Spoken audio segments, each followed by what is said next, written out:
The debt's not going up at 2% or 3%. The debt's going up 8, 9, 10% or more. The U.S. had a $1 trillion baseline budget deficit, $1 trillion per year deficit for fiscal 2020 pre-pandemic. The Congress threw $3 trillion of emergency aid on top of that. And I'm not even criticizing all those programs. I mean, the payroll protection plan loans, the extended unemployment benefits, the increased unemployment benefits. Imagine where we'd be if we hadn't done that. But that aside, debt is debt. They piled $3 trillion on top. Now, this is going to take the U.S. debt to GDP ratio up to 135%. It was 106% when Donald Trump was sworn in. It's close to 130% today. Because remember, you got two things going on. It's a debt to GDP. So debt's your numerator and GDP is your denominator, right? Well, what happened? Well, the denominator shrank. This got smaller and this got bigger. So what happens to the ratio? It blows up. So now it's 135%.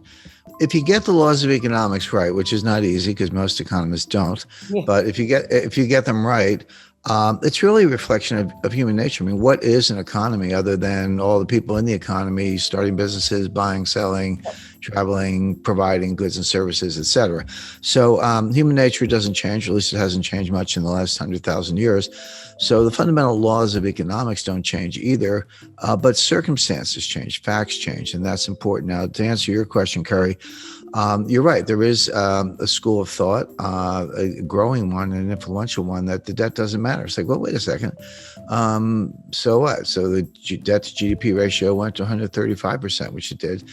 Who cares? Well, what's wrong with it? 180%. We got issues. We got problems. Print up the money and monetize the debt and spend it and keep going. What is the problem?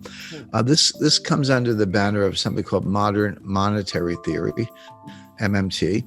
It's flawed, it's wrong, but it's got its followers, and those followers are now in the White House because one of the things Joe Biden had to do to get elected was to make peace with the Bernie Sanders wing of the Democratic Party. They take the view that if the Treasury didn't spend the money, how would anybody make any money? That's ridiculous, but that's what they say. They say, hey, when the Treasury spends money, what do? Well, they build aircraft. They have benefit programs. They have government contracts. They do whatever they do. But when the Treasury gives you the money, you take the money and you spend it on somebody else, goods and services, go out to dinner, have subcontractors, whatever it might be. That's the real source of money. They also take the Treasury and the Fed and they merge them. Now, that's not legally the case. The Treasury and the Fed are separate institutions. The Treasury is just part of the executive branch, and the Fed is an independent agency. And the Federal Reserve banks are actually privately owned. A lot of people know, some people know that, some people don't, but the Federal Reserve banks are privately owned by banks in the districts, so Citibank, Bank of America, et cetera.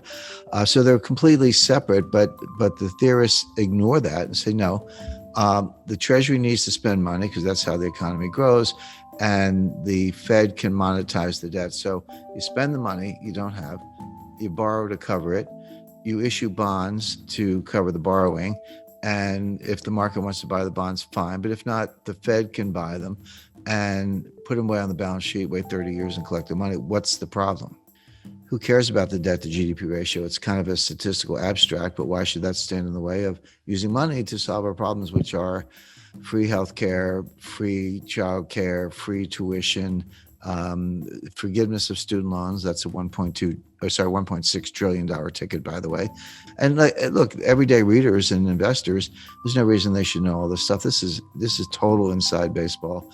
You have to be a geek like me to kind of keep up with it, but it's all coming. But what that means is we're going to test the Rogoff-Reinhardt thesis. Now, let me just take a minute to explain that. Up to a certain debt to GDP ratio, there is a Keynesian multiplier greater than 1.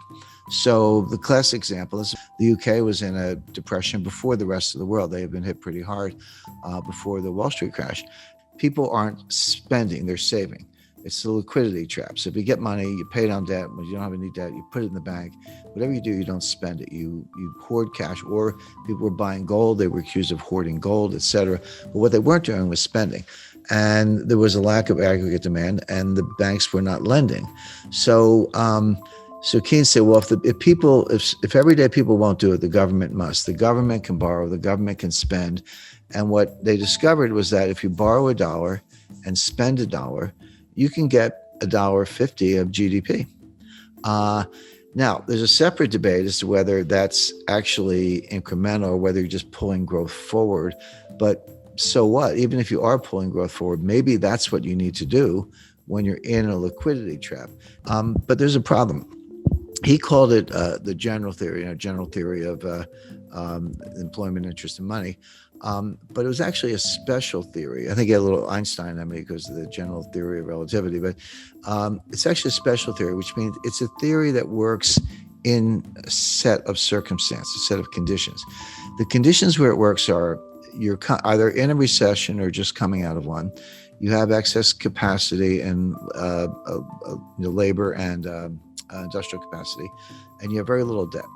In those circumstances, you can borrow $1, spend $1, and get more than $1 GDP. The problem is that extra GDP you get for the borrow and spend, it goes down as the debt to GDP ratio goes up. What Reinhardt and Rogoff discovered is that at 90%, you go through the looking glass. Your payoff is now less than $1. You borrow $1, you spend $1, and you only get 90 cents of GDP or 95 cents, et cetera. So now, not only are you not getting your dollar's worth for the borrowed dollar or something more, which you did at lower levels, you're getting less than $1.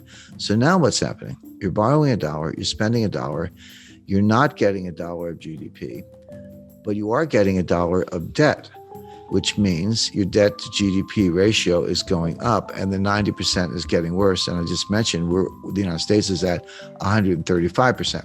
So here are your two competing schools. There's the Keynesian multiplier and creating aggregate demand with government debt, and the Reinhardt-Rogoff, more than a thesis, I would say powerful evidence that beyond 90%, it doesn't work. It goes under less than 1 on the one hand.